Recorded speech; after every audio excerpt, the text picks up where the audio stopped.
आपण ऐकत आहात VAG मराठी स्टोरीज आणि मी सादर करते आहे मिसमॅच लव या कथेचा पुढचा भाग. चला सुरुवात करते मिसमॅच लव भाग 66. गार्गी विचारांच्या गर्तेत तशीच रूमवर आली. तिच्या मनात ऑलरेडी द्वंद्व सुरू होतं. तिला आलेली पाहून रिया म्हणाली, गार्गी मॅम, अहो तुमचा फोन कुठे आहे? माझा फोन? हा काय झालं? अहो कार्तिक कॉल करत होता वाटतं तुम्हाला. तुम्ही कॉल उचलला नाही म्हणून त्याने मला कॉल केला होता. त्याने आपल्यासाठी गाडी पाठवून दिली आहे. गाडी खाली येऊन थांबली आहे. ओ, तिने पाहिलं तर 2-3 मिस कॉल होते कार्तिकचे, पण तिला त्या क्षणाला काही वाटलंच नाही. त्याचा थोडा राग जो आलेला.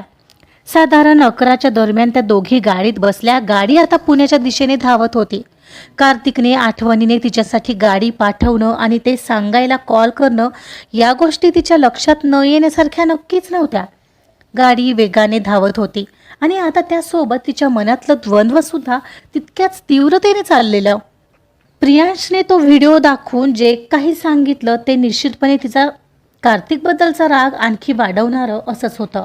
पण तरीही दुसऱ्या बाजूला त्याचं वागणं पाहून त्याच्याबद्दल बदललेली भावना तिला आणखीनच द्वंद्वात टाकत होती. कोणाचा व्हिडिओ खरा? कार्तिकने दाखवलेला की प्रियांशने? कोण खरं बोलतंय नेमकं? तो जो कोणाच्या तरी सांगण्यावरून मला लगेच सोडून गेला इतकी मोठी रक्कम घेऊन, का तो जो माझ्यासाठी बदलतोय? प्रियांशला जर मी हवी असते तर त्याने ते पैसे घ्यायला नको होते आणि मला संपर्क करायला हवा होता. जर तो खरा असता तर तसं घडल्यावर लगेचच त्याने मला कॉल करून नक्कीच त्या गोष्टीची कल्पना दिली असती. पण तसं त्याने केलं नाही. आणि आज मी भेटल्यावर, मी जाब विचारल्यावर त्याने मला कार्तिकबद्दल भरवून सांगितलं. मग तो खरंच बोलतोय कशावरून? आणि समजा कार्तिकने खरंच त्याला धमकावलं असेल तर? तरीही तो त्याच्या अगदी जीवावर उठेल असं काही वाटत नाही. पण तरीही तो एकदा म्हणाला होता मला की मनात आलं तर मी काहीही करू शकतो. त्याला जिवंत राहायच्या लायकीचा सोडणार नाही आणि त्याच्यापासून दूर राहा. कार्तिक पैशाच्या आधारावर काहीही करू शकतो, काहीही. आणि प्रियांशवर तरी कसा विश्वास ठेवायचा? मला काहीच कळत नाहीये. मान्य आहे कार्तिक आता वेगळा वागतोय, पण मग प्रियांश म्हणतोय ते देखील तर खरं असेल.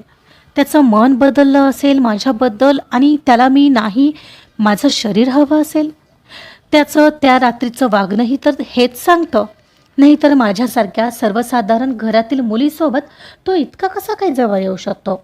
जो माझा कोटीचा तिरस्कार करायचा तो अचानक मला कसा एक्सेप्ट करत आहे? आणि असं जरी असलं तरीही माझं प्रेम प्रियांशवर आहे हे माहिती असताना तो असा वागला, याचा अर्थ काय? प्रेम ही काय जबरदस्तीने मिळवण्याची गोष्ट नाही आहे. पण जबरदस्ती ही तर तो त्या रात्री करू शकत होता, पण तसंही तर त्याने काही केलं नाही. काय चाललंय काय हे? मला काहीच कळत नाही. कोणावर विश्वास ठेवू आणि कोणावर नको? ना प्रियांशवर विश्वास ठेवू वाटतोय, ना आता कार्तिकवर. तिच्या मनातल्या द्वंद्वाला एक स्थगिती मिळाली जसा रियाने तिला आवाज दिला, गार्गी मॅडम, अहो कार्तिक तुम्हाला फोन करतोय. रिया म्हणाली, पण तिने त्याच्याकडे दुर्लक्ष केलं. रिया पुन्हा तिला हलवत म्हणाली. तसं गार्गी चिडली.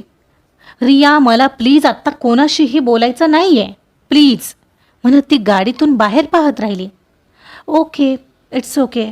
रिया तिला शांत करत बाजूला झाली. इकडे रियाने कार्तिकला तसा मेसेज केला. आय डोंट नो यार, फोन तर त्यांच्याच हातात आहे, पण त्या उचलत नाहीत. काय माहीत का, काल रात्रीपासून त्यांचा मूड ठीक नाही आहे वाटतं. काय झाले माहीत नाही, मीही विचारू शकत नाही ना. इकडे तिचा हा मेसेज पाहून ऑफिसमध्ये असलेला कार्तिकही थोडा अस्वस्थ झाला. हिला काय झालंय आता? एवढा रनरअपचा पुरस्कार जिंकलाय आणि तरीही तिचा मूड ठीक नाहीये. काय झालं असेल? कार्तिकला कळत नव्हतं, नाही तिथे तिला प्रियांश भेटला याची पुसटची जाणीवही त्याला होती. गाडी पुण्यात शिरली, पण गार्गीने शंकरला गाडी घराऐवजी थेट कार्तिकच्या ऑफिसला घ्यायला सांगितले. तिच्या मनात संतापाचा लाभा उफाळून येत होता. तिला कार्तिकला भेटून एकदा तरी विचारायचं होतं. ऑफिसमध्ये शिरताना गार्गीच्या चालण्यात एक वेगळी जिद्द आणि चीड होती. रिसेप्शनवर तिला कोणी अडवायची हिंमत करण्याचा प्रश्नच नव्हता. एव्हाना सर्वांना माहिती होतं की ती कार्तिक इनामदारची बायको आहे. ती थेट 11व्या मजल्यावर आली जिथे कार्तिकची केबिन होती. बाहेर बसलेला ऋषी तिला पाहून उठून उभा राहिला, पण तिने त्याच्याकडे लक्ष दिलं नाही आणि ती सरळ कार्तिकच्या केबिनमध्ये शिरली. कार्तिक तेव्हा एका फाईलमध्ये डोकं घालून बसला होता.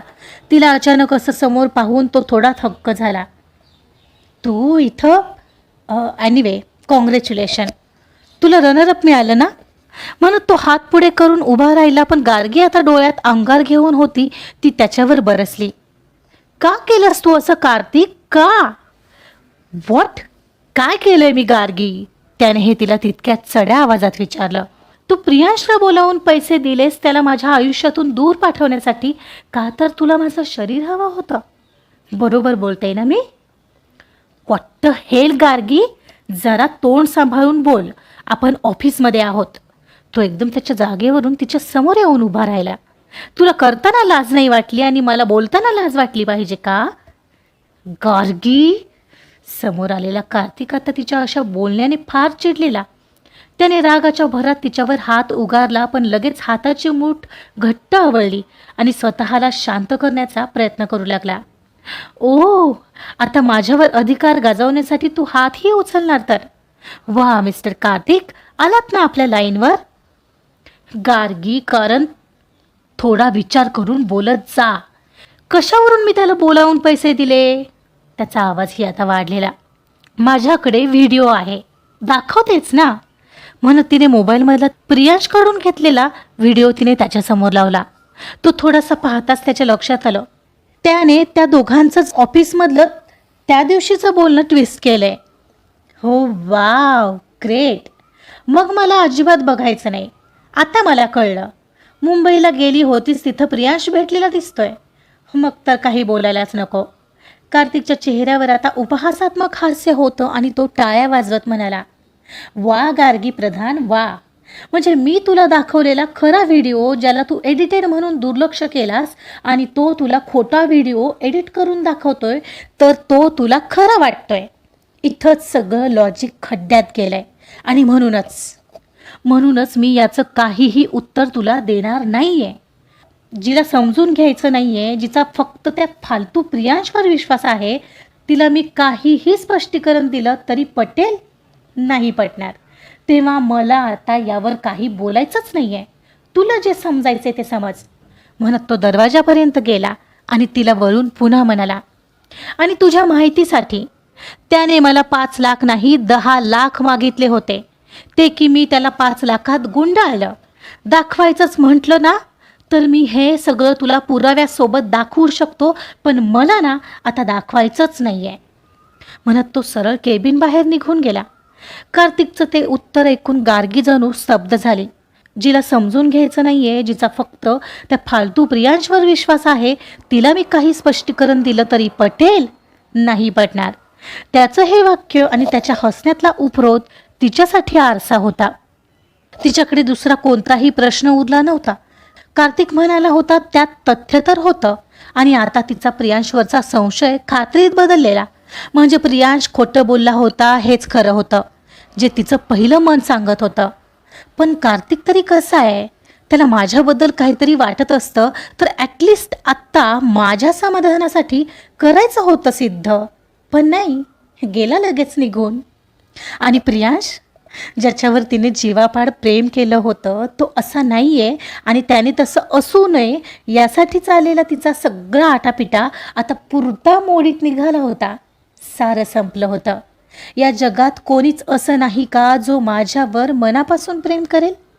प्रेम हे असं नसतं. खरं तर तिला समजलं होतं की कार्तिक खरं बोलत असेल, पण तिला त्या क्षणाला त्याच्याकडून लॉजिक नको होतं. तिला वाटलं होतं की तिची ही अवस्था पाहून तो तिला शांत करेल आणि समजावेल, पण त्याने तर तिच्या संशयाला त्याचा इगो बनवलं होतं आणि त्याच्याकडून दुसरी काय अपेक्षा करणार होती ती म्हणा. आणि त्यामुळे तिला असं वाटत होतं की हे प्रेम बी माझ्यासाठी नक्कीच नाही आहे, ना कार्तिक इनामदार ना प्रियांश. ती स्वतःला सावरत केबिनच्या बाहेर पडली. ऑफिसच्या खाली शंकर गाडी घेऊन उभा होता. गाडीत तिचं सामान तसंच होतं. शंकरने धावत येऊन गाडीचा दरवाजा उघडला. मॅम बसा, घरी जायचं ना? शंकरने विचारलं. गार्गीने त्याच्याकडे पाहिलंही नाही. तिने फक्त नकारार्थी मान हलवली. मला थोडं एकटीला राहायचंय, प्लीज तू साहेबांसाठी थांब, आणि तुला जायचं असेल तर जा घरी. पण मॅम, तुम्ही पायी कुठे निघाला आहात? शंकरचा आवाज दुर्लक्षित करून गार्गी पुढे आली आणि चालत एकटीच निघाली. हॉर्नच्या आवाजात तिचे विचार मिसळू लागलेले. रस्त्यावरील त्या गर्दीत ती एकटीच चालत होती. आजूबाजूला लोक होते, गाड्यांचा आवाज होता, पण गार्गीला प्रचंड एकटं वाटत होतं. तिला एवढं रनरअपचं मेडल गळ्यात पडलं होतं, पण ती म्हणावी अशी आनंदी नव्हती. आता कोणावर विश्वास ठेवू नये आणि कधी कोणावर प्रेमही करू नये असंच तिला मनापासून वाटत होतं. तिला कोणाशी तरी बोलायची, कोणासमोर तरी मोकळं होण्याची तीव्र गरज भासत होती आणि तिला त्या क्षणाला तनू आठवली. तिने थरथरत्या हाताने आपला फोन काढला आणि तनूला कॉल लावला. Hello Tanu, I am not feeling well. गार्गीचा आवाज कापरा होता. गार्गी, अगं काय झालं? वेडी आहेस का तू? रनरअपचा पुरस्कार मिळालाय तुला, तरीही अशी काय विचार करतेस? काय झालं नीट सांगतेस का? तनू उत्साहात विचारत होती. गार्गीला बोलता येईना. तिने कसा बसा हुंदका आवरला. तनू, मला तुला भेटायचं आहे आत्ता, याच क्षणी. प्लीज भेटशील? गार्गीचा आवाज ऐकून तनू सावध झाली. ओके, तू शांत हो. तू कुठे आहेस? मी येते. सांग कुठे भेटायचं? मी आत्ता विमाननगरमध्ये आहे. दत्तनगर चौकात एक 10 मिनिटांनी असेल. तिथे भेटशील का? तुझं ऑफिस तिथंच आहे ना? ओके, तू ये, मी आलेच, ती म्हणाली आणि गार्गीने फोन कट केला. ती एकटीच चालत डोळ्यात पाणी घेऊन दत्तनगर चौकात निघाली होती. कार्तिकबद्दल भावना आता कुठे वाटू लागलेल्या, पण तो नॉर्मल माणसांसारखा किंवा तिच्यासारखा नव्हता आणि हेच वेगळे पण तिला त्याच्याबद्दल आपलेपणा निर्माण करायला कमी पडत होतं. प्रियांश तिच्यासारखा मध्यमवर्गीय होता, तो तिला समजून घेतो अशी आजवर तिची भावना होती, पण त्याच्यासारखं दुसरं कोण भेटणार? कार्तिक इनामदार, श्रीमंत, त्याच्या जगात वावरणारा, त्याच्या इगोमधून बाहेर कधी येईल का माहीत नाही. आणि असं असताना तिला ज्या आधाराची आत्ता गरज होती तो कोण होणार होता? त्यामुळे सद्यस्थितीत आपलं कोणीच नाही आहे ही भावना तिच्या मनात बळावत होती. एक 15 मिनिटांच्या वॉकनंतर गार्गी ठरलेल्या ठिकाणी पोहोचली. तेव्हा तनू आधीच तिची वाट पाहत उभी होती. गार्गीला लांबूनच पाहताच तनू तिच्या जवळ धावली.